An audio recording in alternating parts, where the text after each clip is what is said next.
Di dalam mazhab jumhur bahawasanya mana-mana anak yang lahir kurang daripada 6 bulan, dia tidak dibinkan kepada bapa atau bapaknya ataupun kepada suami yang berkahwin dengan ibunya.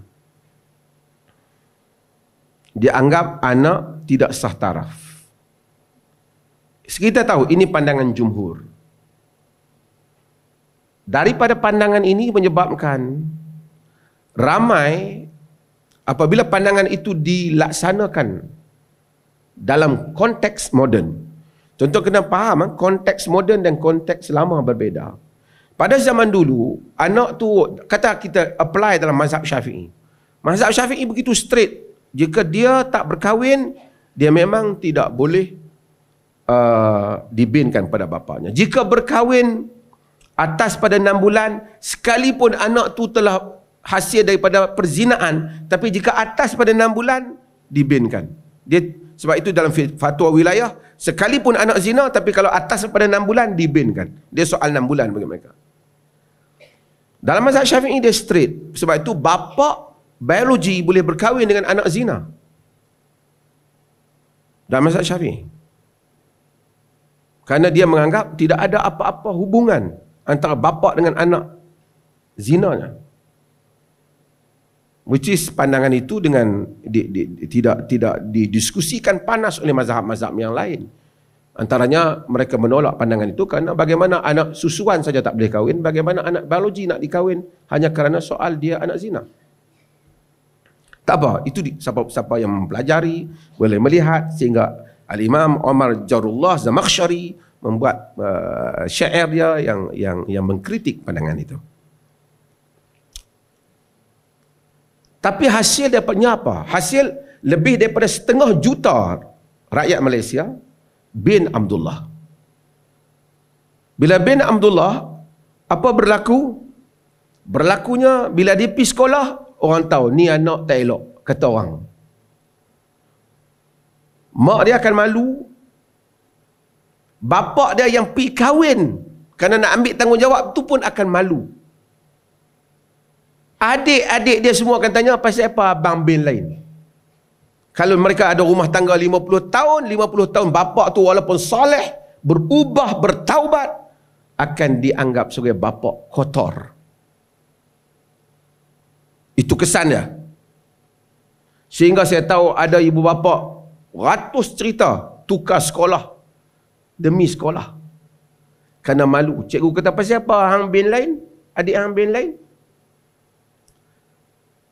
Dan orang akan kata ni anak tak elok. Itulah apabila kita laksanakan pandangan itu di dalam masyarakat hari ini. What is the difference antara hari ini dengan dulu? Dulu beda. Satu orang mungkin dia lahir, dia duduk di Baghdad, kemudian dia pindah ke Kufah ataupun ke Basrah. Dia tak perlu carry, dia tak perlu carry IC. Dia boleh bagi tahu dia fulan, bani fulan. Tak payah bin.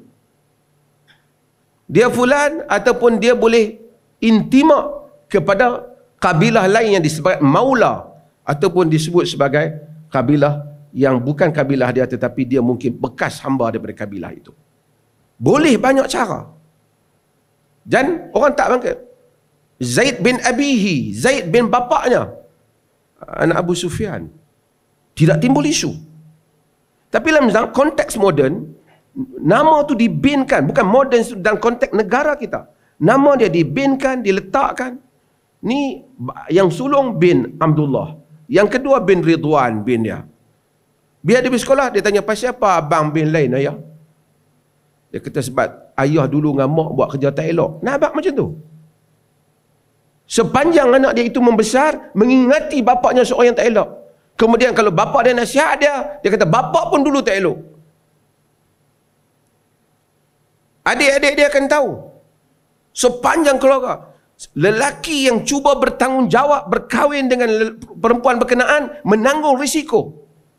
Kalau dia tahu macam tu, lebih baik dia jangan kahwin. Biar dia lari. Perempuan tu tanggung seorang. Kalau dia kahwin, dia tanggung risiko. Kita tidak memilih pandangan itu. Kita memilih pandangan yang ditarjahkan oleh Dr. Yusuf Al-Qaradawi, Muhammad Saleh Ibn Utsaimin, ramai yang dipilih oleh Muhammad bin Sirin, disebut oleh Ibn Qayyim, disebut oleh Ibn Taymiyah, disebut oleh ramai tokoh, dinukilkan oleh dalam Al-Mughni bahawa itu pendapat dalam mazhab Hanafi, iaitu bahawasanya kita simpulkan daripada rungkat boleh dibinkan kepada suami ibu dia, lelaki yang berkahwin dengan ibu dia, boleh dibinkan. Hasilnya kita menyelamatkan lebih daripada 1,5 juta orang dalam keadaan malu, diruntuh. Mereka kata yang ni hukuman pada dia pasal berzina. Adakah hukuman itu telah berkesan orang tak berzina? Bukan you hukum bapa dia, you hukum dia, anak tu. Saya bukan menghina pandangan itu, tapi pelaksanaan pandangan itu dalam konteks kita mempunyai kesan yang berbeza dalam konteks zaman Al-Imam Syafi'i, zaman Imam Ahmad mengeluarkan pandangannya. Sebab itu ramai orang datang cuba berdaftar di Perlis dan kena ikut proses lah. Boleh berdaftar. Kena ikut proses, kena ambil mustatim. Maksud dia boleh kahwin. Saya kadang-kadang guna simple hujah yang digunakan oleh para fuqaha. Pasal apa tak boleh bin kepada bapa dia? Kata sebab dia kata tidak ada perkahwinan. Okey. Boleh tak bin pada mak dia? Mak dia boleh. Mak dia apa perkahwinan? Mak dia seorang-seorang tak boleh ada anak. Kenapa boleh bin pada mak, tak boleh bin pada bapa? Oh, sebab yang tu memang mak dia betul lah. Tapi kalau mak dia seorang-seorang tak ada anak tu. Ibn Qayyim kata ini sejelas-jelas qiyas. Kamu benarkan bin mak dia, kenapa kamu tak benarkan bin bapa dia? Kalau tidak kamu kata anak ni bin siapa-siapa pun tak boleh. Itu sejelas-jelas qiyas. Dan tak apalah, ini argument tuan-tuan boleh tengok, baca dalam artikel-artikel kita dalam hal ini. Ini membantu isteri daripada malu. Kalau benda ni tak ada tuan-tuan, lelaki yang berzina dengan satu orang perempuan, perempuan tu mengandung, dia akan lari. Kenapa? Dia tahu kalau dia kahwin, sepanjang hayat dia malu. Sedangkan kalau lelaki tu kahwin, sebenarnya dia nak bertanggungjawab lah. Bila dia bertanggungjawab, dia dihukum sepanjang hayat dia. Zina haram, no doubt. Tapi soal bagaimana menyelesaikannya. Ini pandangan